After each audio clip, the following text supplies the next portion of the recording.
Assalamualaikum warahmatullahi wabarakatuh. Alhamdulillahirabbil alamin. Salam sehat untuk saudaraku semua dimanapun saja kalian berada. Semoga yang saat ini sedang sakit, Allah kuatkan kesabarannya, Allah angkat penyakitnya, Allah berikan kesembuhan, sembuh yang diiringi dengan keimanan dan ketakwaan.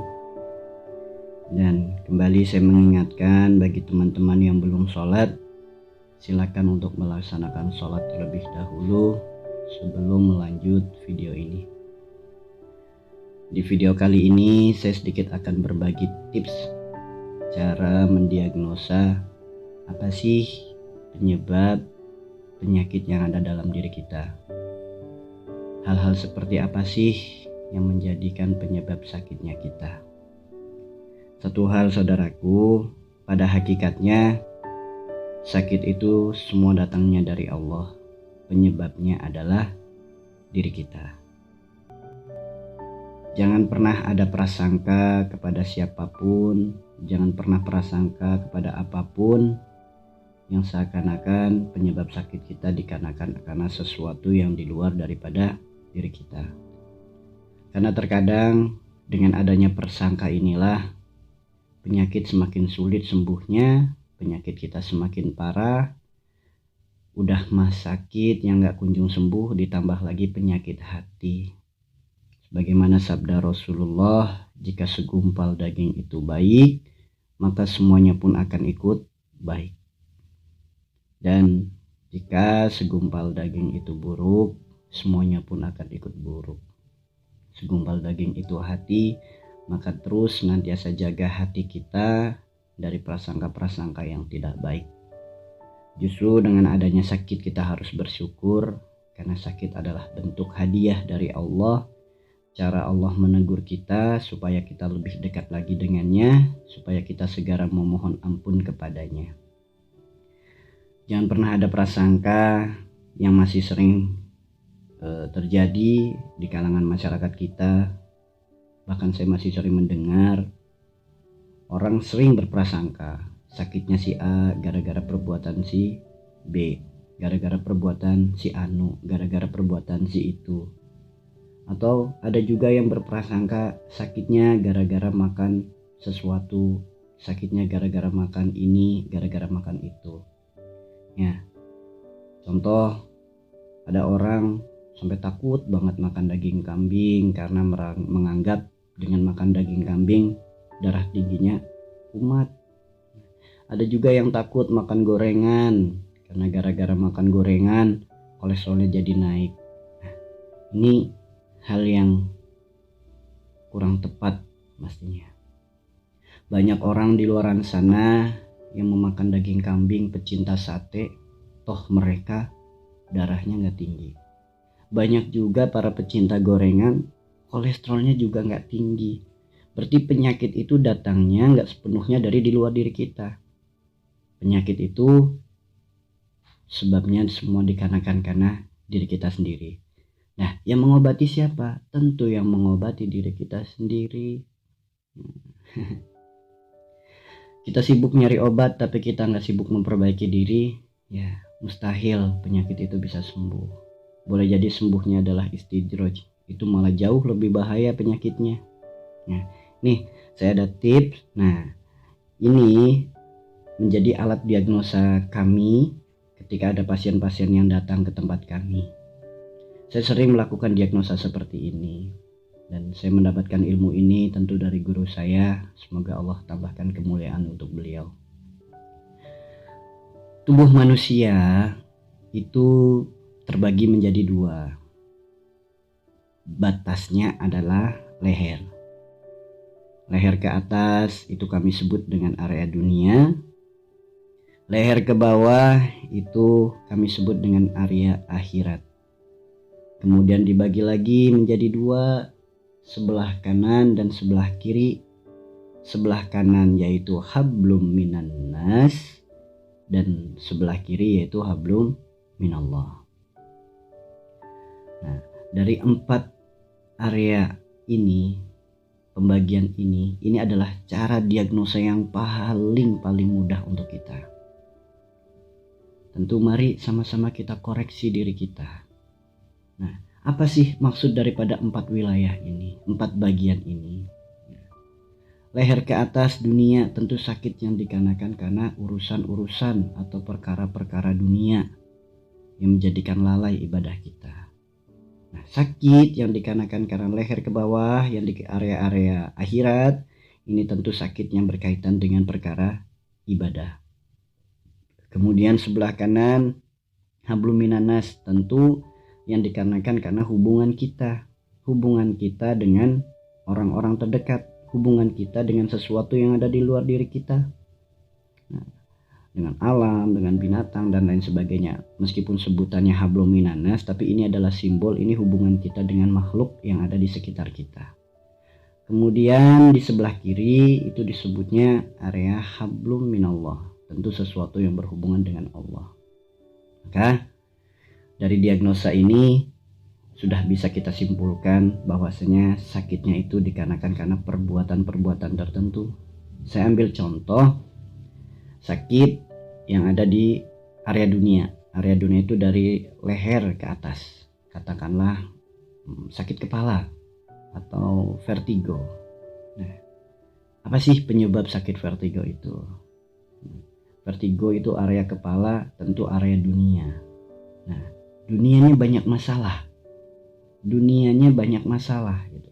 Entah masalah tentang dengan pasangannya, dengan anaknya, dengan orang-orang sekitar gitu. Jadi orang yang beban masalahnya banyak itu sangat kemungkinan besar itu terjadi penyakit vertigo. Nah, kalau semisal sakitnya sebelah kanan, kepala sebelah kanan, atau migrain kanan atau migrain kiri. Nah, sesuatu yang berhubungan di sebelah kanan itu dikarenakan karena hablum minanas. Nah, dunia hubungannya dengan manusia. Nah, tentu apa ini penyebabnya? Nah, boleh jadi karena adanya kekhawatiran, memikirkan sesuatu sampai mengganggu ketenangan hati.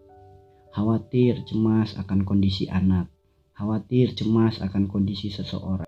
Khawatir dengan hal-hal yang berhubungan dengan keluarga. Ini cenderung orang-orang yang seperti ini gampang sakit di sebelah kanan, kepala sebelah kanan. Lalu bagaimana ketika sakitnya di sebelah kiri? Nah, perkara dunia yang urusannya dengan hablum minallah.